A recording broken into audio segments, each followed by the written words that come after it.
Everyone. Today class we will discuss about population sampling hypothesis, that is our module 5. Population और universe एक ही term है. अब population क्या होती है? सपोज करो जो डेटा होता है हमारा, जो हमारा ऑब्जेक्ट्स होता है, मैंने यहाँ mention an aggregate of objects under study is called population और universe. That means an aggregate of objects under study is called population और यूनिवर्स. यूनिवर्स क्लियर है, यानी जिस ऑब्जेक्ट की हम स्टडी कर रहे हैं, जो हमारा एग्रीगेट डेटा है, जो हमारा एग्रीगेट ऑब्जेक्ट्स है जिसकी हम स्टडी कर रहे हैं, that is considerable under study is called population और universe. Next term is sampling. What is sampling? A finite subset of a universe is called a sampling. अब population और universe में क्या है? बहुत सारी चीजें होंगी, मतलब बहुत सारे एलिमेंट्स होंगे. उन एलिमेंट्स में से हमने कुछ एलिमेंट्स को उठाया और उसको चेक किया, उसको हम क्या बोलेंगे? Sampling. I will mention here a finite subset of a universe is called a sample. A sample is thus a small portion of the universe. यानी यूनिवर्स का स्मॉल पोर्शन है हमारा जो सैंपल है. And the number of individual in a sample is called the sample size. The number of individuals in a sample, यानी sample में कितने हम ऑब्जेक्ट ले रहे हैं, कितने को हम, वो हमारे क्या होगा? सैंपल साइज होगा. And the process of selecting a sample from a universe is called sampling. और जो हमारी प्रोसेस है, the process of selecting a sample, यानी सैंपल सेलेक्ट करने की जो हमारी प्रोसेसिंग है, that is called sampling. Clear? एक कॉमन एग्जांपल है, जब आप घर में सब्जी बनाते हो और आपको चेक करना है कि इसमें हमने नमक डाला या नहीं डाला, तो आप सारी सब्जी को चेक नहीं करते. आप क्या करोगे? उसमें से आप छोटा सा स्मॉल पर्सन लोगे और चेक करोगे. That is the sampling. ऐसे ही जब आप चाय बना रहे हो, आपको ये देखना है कि चीनी है, ज्यादा है, कम है, तो आप क्या करोगे? सारी चाय को नहीं लोगे, आप थोड़ा सा सैंपल लोगे और उसको चेक करोगे. This is the sampling and the best example of sampling. Clear? दूसरी चीज, जब कभी हम, जैसे मतलब सब्जी बनाई हमने, हमें चेक करना है कि ये सब्जी हुई है या नहीं हुई है, तो हम क्या करते हैं? छोटी सी उसमें से छोटा सा सैंपल लेते हैं, चेक करते हैं, देखते हैं हुआ है या नहीं हुआ है, उसके बाद हम कहते हैं हाँ आप सब्जी हो गई. Clear? Now testing of statistical hypothesis. Hypothesis मतलब होता है एजम्पशन, अवधारणा, जिसको हम हिंदी में बात करें. सबसे पहले हम बात करते हैं नल हाइपोथेसिस की. For applying the test of significance, we first set up a hypothesis which is a definite statement about the population parameter. यानी किसी भी टेस्ट को अप्लाई करने से पहले सबसे पहले हमें क्या करना होगा? एक हाइपोथेसिस को सेट करना होगा. और वो क्या होगा? वो एक डेफिनेट स्टेटमेंट होगा अबाउट द पॉपुलेशन पैरामीटर की. पॉपुलेशन पैरामीटर के बारे में क्या होगा? डेफिनेट स्टेटमेंट होगा. And that is called null hypothesis and it is denoted by H0. Clear? Again I will mention null hypothesis is the hypothesis which is tested for possible rejection under the assumption that it is true. क्या? Possible rejection under the assumption that it is true. Next one is alternative hypothesis. Any hypothesis which is complementary to the null hypothesis, यानी null hypothesis जो complementary होगी, that is called an alternative hypothesis and it is denoted by H1. Suppose करो हमने एक mobile phone खरीदा और हमसे जिस कंपनी का मोबाइल फोन है उसने एक गारंटी दी कि इसकी जो गारंटी है, गारंटी इन द सेंस कि इसकी बैटरी की गारंटी है भाई, वो 2 साल तक कुछ नहीं होगा, 2 साल तक गारंटी है. ठीक है? और हमने मान लिया कि हाँ 2 साल तक गारंटी है.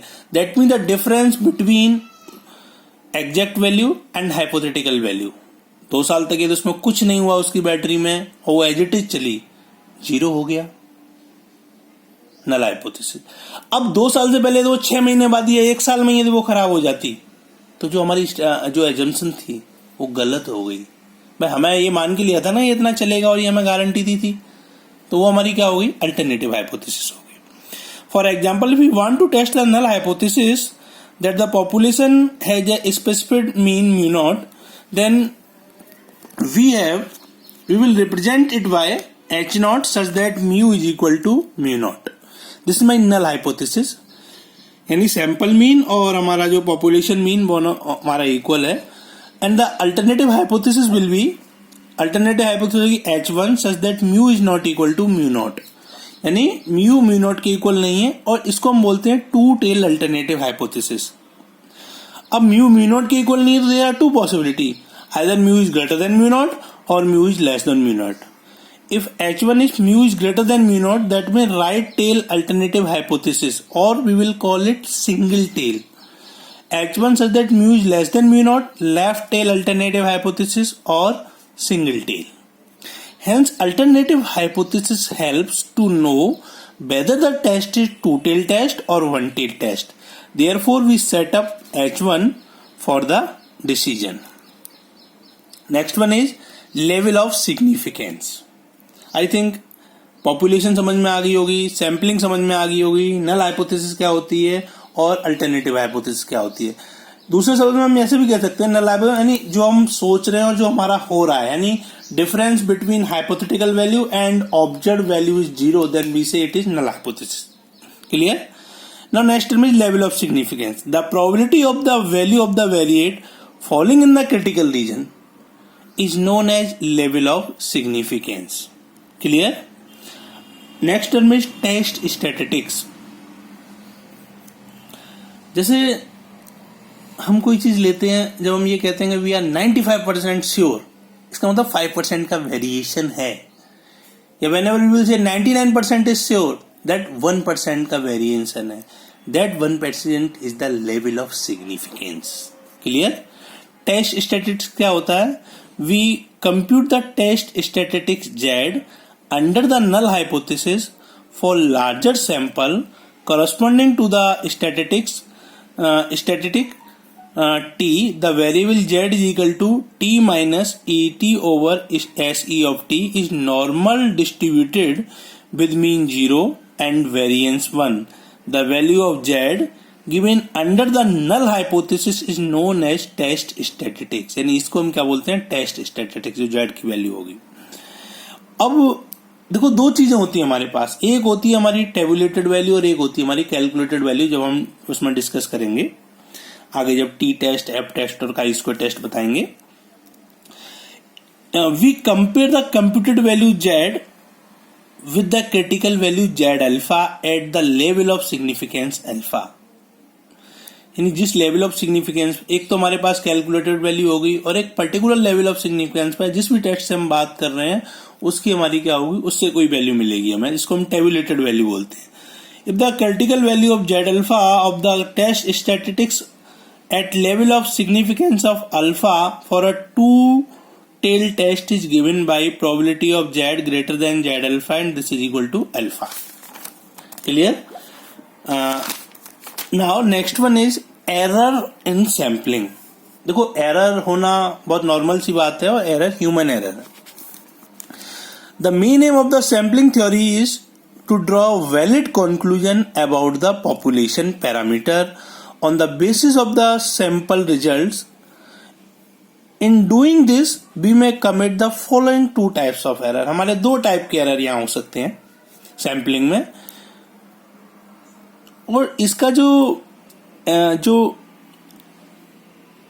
सैम्पलिंग थ्योरी का जो मेन एम है वो ये है कि हम जो भी काम कर रहे हैं, जो भी हम सैम्पलिंग प्रोसेस कर रहे हैं, जिस भी पॉपुलेशन से या जिस भी यूनिवर्स से, उसके बारे में हम वैलिड कंक्लूजन, वैलिडेटरी डेटा दे सकें. Clear? Now type 1 error. Type 1 error क्या होगा?